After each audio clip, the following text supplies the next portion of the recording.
E aí, turma, bom dia, tudo bem com vocês? Estamos hoje aqui para uma aula um pouquinho diferente do que vocês estão acostumados nesse período de quarentena. Nós vamos fazer hoje a correção das listas de exercícios número 1 e número 2 que eu passei para vocês durante esse período, tá bom? Então, qual é a ideia da aula de hoje? Vocês vão abrir esse vídeo juntamente com o caderno de vocês. Vão pegar o lápis, vão pegar a borracha e vão lá na lista de exercícios número 1 e número 2 fazer a correção, tudo bem? Ao término do vídeo, se ficarem com alguma dúvida em alguma resposta, vocês ainda podem me consultar no privado para eu tirar as dúvidas que ficarem, tá bom?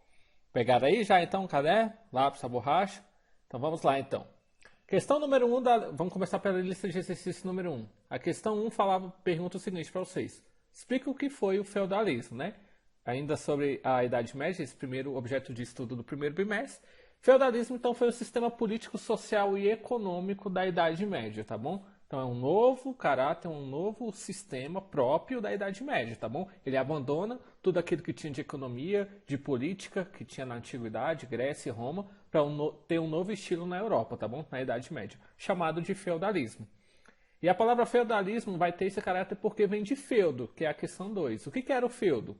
Feudo, a palavra feudo, de origem germânica, e seu significado está associado ao direito que alguém possui sobre um bem, tá bom? Geralmente esse bem era as terras, por isso que por muitas vezes eu e outros professores de história vão explicar para vocês que feudo significava terras.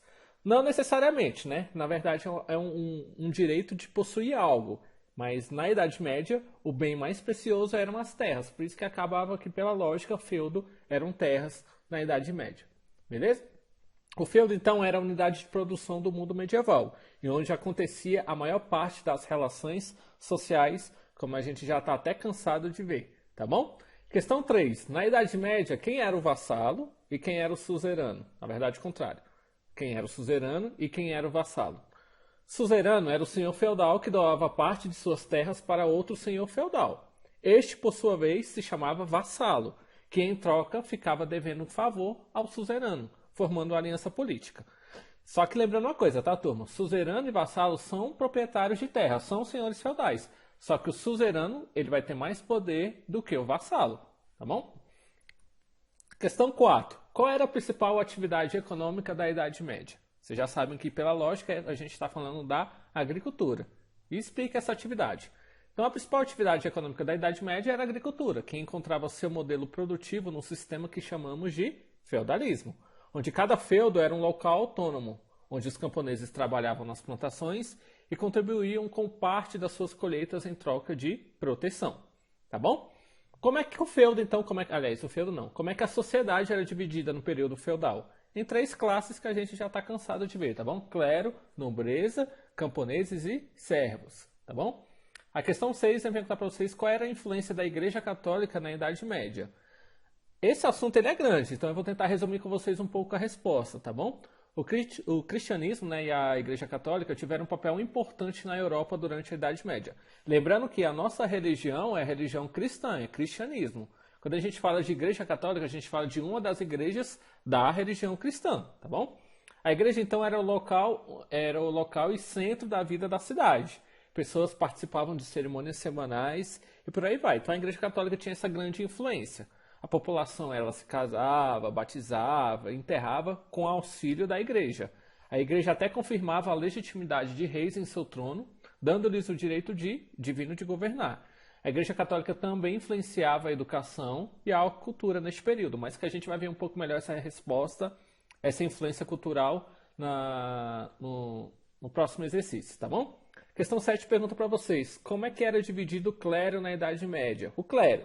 Lá, a sociedade é dividida em 3 classes, clero, nobreza, camponeses e servos. Lá, a primeira classe, o clero, como é que ele era dividido? Ele era dividido em 2 partes, né? O alto clero e o baixo clero. O alto clero são os representantes hierárquicos mais importantes da igreja, sendo composto então pelo próprio papa, bispo, cardeais e outros altos representantes, tá bom?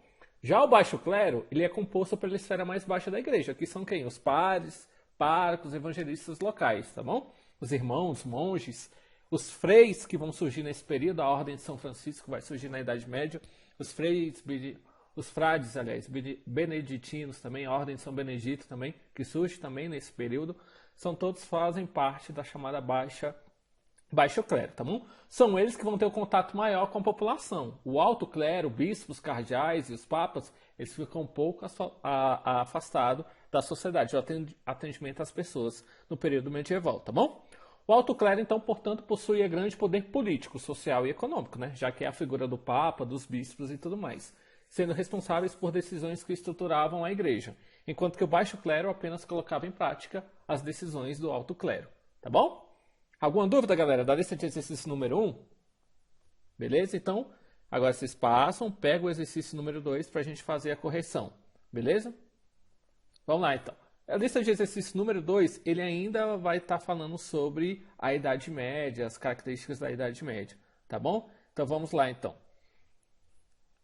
Questão número 1 da lista de exercício número 2. Explique como era a economia da Idade Média, tá bom? Só fazendo um pequeno resumo daquilo que a gente já viu na lista de exercício número 1. A economia da Idade Média era baseada na agricultura e nas trocas e posses de terras, os chamados feudos, tá bom? Questão número 2. Quais são as partes importantes de um feudo? Ou seja, como é que o feudo ele era dividido, como é que ele era estruturado? Ele tinha 3 partes importantes, o manso senhorial, o manso servil e o manso comunal, tá bom? Aí a gente vai falar um pouquinho de cada um deles agora. Questão 3. Explique o que era o manso senhorial. O manso senhorial eram terras de domínio do senhor feudal, como moinho, castelo, capela, que apesar de fazer parte da igreja do clero, quem construía era o senhor feudal, então ele que era o dono, tá bom? Na 4, o que era o manso servil? O manso servil era a área de produção de subsistência dos camponeses, onde os camponeses viviam, moravam e trabalhavam, tá bom? Então na plantação, a colheita e tudo mais, se dava também um pouco no manso servil. Porém, vai ter uma parte do manso que vai ser próprio para isso, que é o que a gente chama de manso comunal. O manso comunal era comum tanto ao senhor feudal quanto aos camponeses e servos, tá bom? Então quer dizer que todos os terrenos da propriedade que poderiam ser utilizados concomitantemente pelo senhor feudal e pelos seus servos, tá bom? O manso comunal, então, ele vai corresponder aos bosques e pastos, onde poderia ser feita a criação de animais, o recolhimento de alimentos silvestres, a caça e a obtenção de lenha, além da plantação de cereais, de vegetais, legumes, que era a base da alimentação na Idade Média, tá bom? 6. Então, para a gente terminar de falar da influência da Igreja Católica, né? Como é que era a influência da Igreja Católica no aspecto cultural da Idade Média, tá bom? Faltou aqui o aspecto cultural. A Igreja Católica foi a instituição mais poderosa da Idade Média. Numa época em que a riqueza era medida pela quantidade de terras, a igreja chegou a ser proprietária de quase 2/3 das terras da Europa Ocidental. Tá bom? Ou seja, a igreja era muito rica naquele período, tá bom?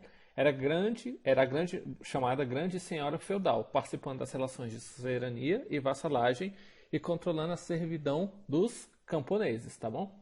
Porque a gente tem que lembrar que na Idade Média a gente tem a classe social dos escravos, mas eles eram bem menos numerosos do que os camponeses. Os camponeses não são escravos, são trabalhadores. Logo, eles têm que ser tratados como trabalhadores. E quem cuidava desse trato, desse respeito, dessa relação, era a Igreja Católica, tá bom? 7. Explique quais eram as diferenças entre a cultura letrada e a cultura popular da Idade Média.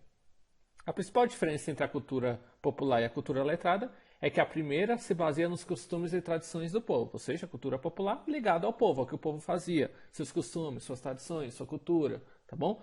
Por outro lado, a cultura letrada estaria relacionada com um pensamento mais crítico, elaborado e elitizado da sociedade, onde o clero e a nobreza eram seus expoentes, porque basicamente a cultura letrada era de quem sabia ler e escrever. E quem sabia ler e escrever na Idade Média era só o clero e a nobreza. Os camponeses, que faziam mais ou menos parte de 70%, correspondia a 70% da população, não sabiam ler e escrever. Então esse tipo de cultura não chegava até essas camadas populares, essa chamada cultura letrada, tá bom? Mas também vai ter, só lembrando que está no texto no caderno de vocês, a chamada cultura intermediária. A cultura intermediária é uma parte da cultura que tem um pouco de aspecto letrado e aspecto popular, quando a gente tem a mistura, a junção dessas duas culturas. Tudo bem?